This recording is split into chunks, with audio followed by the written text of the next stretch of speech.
రాష్ట్రపతిని రాహుల్ ఎస్ నిన్న ఢిల్లీలో ఇదే జరిగింది. రాష్ట్రపతిని రాహుల్ అవమానించారు. నిన్న కాన్స్టిట్యూషన్ డే, రాజ్యాంగ దినోత్సవం. ఇక్కడ రాష్ట్రపతి, ఉపరాష్ట్రపతి, ప్రధానమంత్రి, ఏఐసిసి అధ్యక్షుడు అందరూ కలిసి ఉన్నటువంటి చోట రాహుల్ గాంధీ గారు చేసినటువంటి హావభావాలపై బీజేపీ వీళ్ళు చేస్తున్నటువంటిది ఒకటి, అందరూ నమస్కారం పెడుతున్నారు. ఇదే మోడీ, ధన్కర్ గారు, ద్రౌపది ముర్ము గారు, బిర్లా గారు, ఓం బిర్లా, స్పీకర్ గారు, ఏఐసిసి అధ్యక్షుడు ఖర్గే గారు, రాహుల్ గాంధీ గారు. ఇది విషయం. అందరికీ నమస్తే పెడుతుంటే అందరి హావభావాలు పక్కకు పోయి ఇక్కడ ఉన్నాయి. దాని గురించి ఏం కామెంట్ చేయాలి?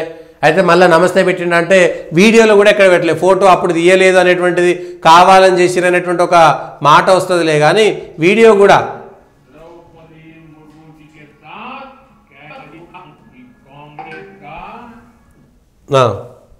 ఇది ప్లే చేస్తుంటే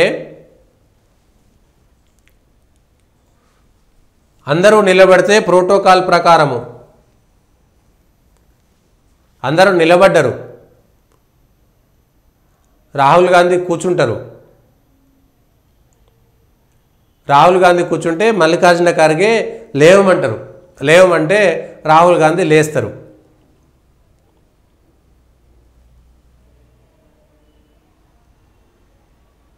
దిగిపోయే ముందు అందరూ నమస్తే పెడితే ఇగో మల్లికార్జున ఖర్గే కూడా నమస్తే పెడతారు. మల్లికార్జున ఖర్గే కూడా నమస్తే పెడతారు, అందరికీ గ్రీటింగ్ చేస్తుంటారు. ద్రౌపది ముర్ముకి ఇగో అందరూ ఇటువైపు, ఇటు మోడీ, ఇటు నడ్డా, ఇటు ధన్కరు అందరూ నమస్తే పెడుతుంటే ప్రధాన ప్రతిపక్ష నాయకుడు అంటే కనీసమైనటువంటి ప్రోటోకాల్స్ కూడా తెలియదా? కావాలని చేశారా? మేమెందుకు పెడతాము? ఈ దేశం మాది, మా కుటుంబానిది, అందరూ మాకు నమస్తే పెట్టాలి కానీ మేమెవరికి నమస్తే పెట్టాము అనేటువంటి మాట.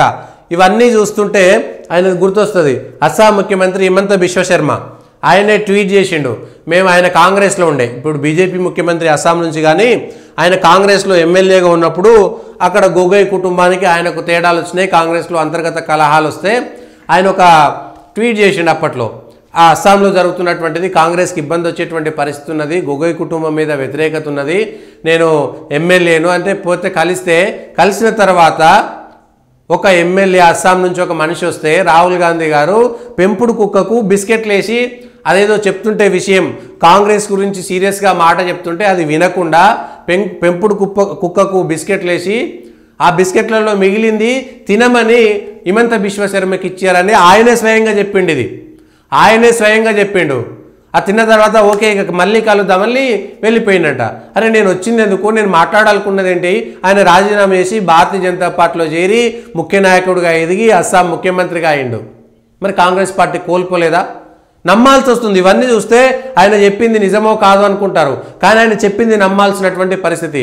నిజంగా రాహుల్ గాంధీ గారు సీరియస్ పొలిటీషియనా కాదా?